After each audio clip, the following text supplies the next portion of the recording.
Hey everyone, welcome. I am seriously so excited to have you here today. Look, we are going to be unpacking a deeply fascinating and honestly kind of aggressive framework from our source material called the 5 Stages of Wealth. Basically, this strategy is designed to diagnose exactly why so many people get permanently stuck financially. It literally maps out a precise blueprint to break out of that cycle. So whether you're just starting out on your financial journey or, you've been grinding away for years, this explainer offers a really highly structured lens to look at your progress. Let's get right into it.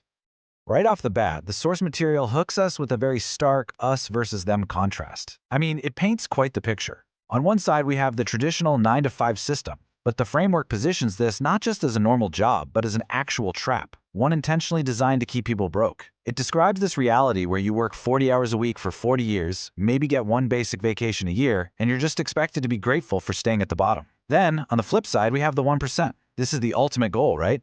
Building real wealth while you're still young and enjoying absolute freedom. It's a super bold narrative, and it's absolutely meant to wake you up and force you to choose a side. To understand this massive shift, our explainer maps out 5 distinct stages. The truth about money, stage 1, the drifter, obsession and discovery, the lonely acceleration phase, and finally, reaching true freedom. Let's kick things off with part 1, the truth about money. So the core argument here is that society basically conditions us to accept a completely average life. It keeps us stuck. And to break out of that system, well, you have to pass through this exact chronological blueprint. Drifting, obsession, discovery, acceleration, and finally freedom. But here's the catch. Moving from one step to the next isn't just going to happen automatically. You actually have to pass some specific, really difficult milestones and make some incredibly hard choices along the way. All right, let's look at the very beginning of this journey. Stage 1, the drifter. This is where the framework claims the vast majority of people get permanently stuck. They are completely paralyzed by what we'd call shiny object syndrome. You know exactly what I'm talking about, right? Just notice how scattered the energy is here. One week it's drop shipping, the next week, boom, you're glued to crypto trading charts. And by the third week, you've completely abandoned both of those for AI side hustles. The drifter scatters their energy everywhere because they are absolutely terrified of making a mistake. They have so many choices that they essentially just freeze up, and they achieve absolutely nothing in the process. If you don't build your own dream, someone else will hire you to build theirs. Wow, that is a harsh, but honestly pivotal realization from the source. The framework really drives home this point. Nobody is waking up tomorrow thinking about how to make you rich. They just aren't. So to escape this drifting phase, you can't just casually try things out anymore. You have to make a single, sharp decision to finally align your actions with your ambitions. Which brings us right into stages 2 and 3, obsession and discovery. This next phase demands that you completely abandon your distractions and lock onto a single target. Stage 2 is all about obsession, and it highlights a massive trap that the source identifies as, well, pure arrogance. Think about it. People constantly claim they want to become a millionaire, but simultaneously, they want to learn a new instrument, train to run a marathon, and, master French all at the exact same time. Look, getting rich is incredibly difficult, and the framework asserts that trying to balance wealth building with a dozen other lofty goals is just a guaranteed recipe for failure. You literally have to be obsessed with one single target. So once you actually lock in that singular obsession, you step into stage 3, discovery. The absolutely crucial point here is understanding the true definition of a high-value skill. The source points out something so simple but profound. You are paid in direct proportion to the value you bring to the marketplace. The really great news presented here, you totally do not need to invent some revolutionary, crazy complex business idea to get wealthy. Actually, scratch that. You just shouldn't try to. If you aren't wealthy yet, you simply lack a skill that the market highly values right now. That's it.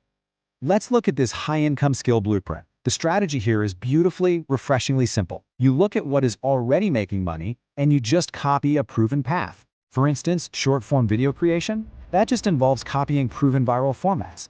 Copy editing is all about enhancing written conversion rates for businesses. Digital marketing, driving essential traffic and online visibility. While specialized sales involves directly closing high-ticket deals. The secret here isn't reinventing the wheel. You literally just need to find someone who has successfully done one of these things and rigorously, obsessively follow their path.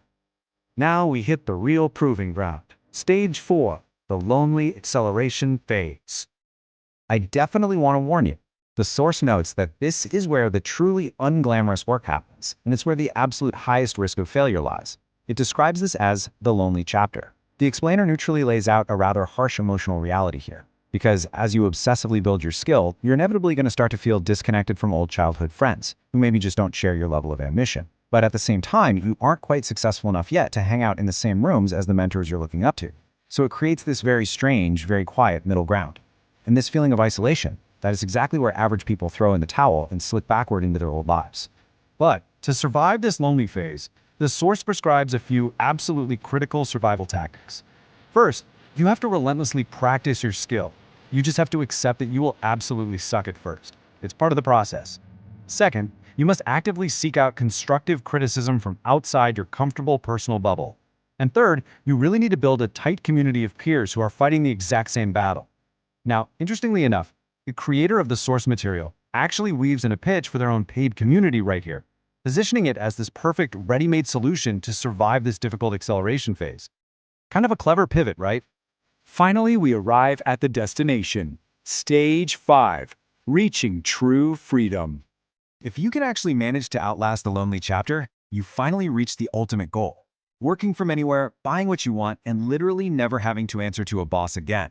However, reaching this stage brings one final massive test. The source presents this fascinating divergence in behavior that really determines if you're going to keep your freedom or totally lose it. It claims that when the money first starts rolling in, poor-minded people use their very first taste of wealth to buy flashy clothes and expensive cars. And usually, it's just to impress people they don't even like. Wealthy individuals, on the other hand, they take that exact same money and reinvest it straight back into their skills, their businesses, and wealth-generating assets.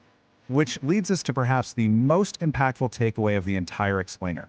Your future self is paying for everything you buy today. Let that sink in for a second. That perfectly summarizes the core philosophy of this whole framework. Financial freedom isn't just about making a bunch of money. It's about making yourself the ultimate asset through continuous learning and relentless, non-stop investing. So I want to leave you with the very same direct challenge that was posed by our source material today. I want you to take a hard look at your own life, your daily habits, and your current focus.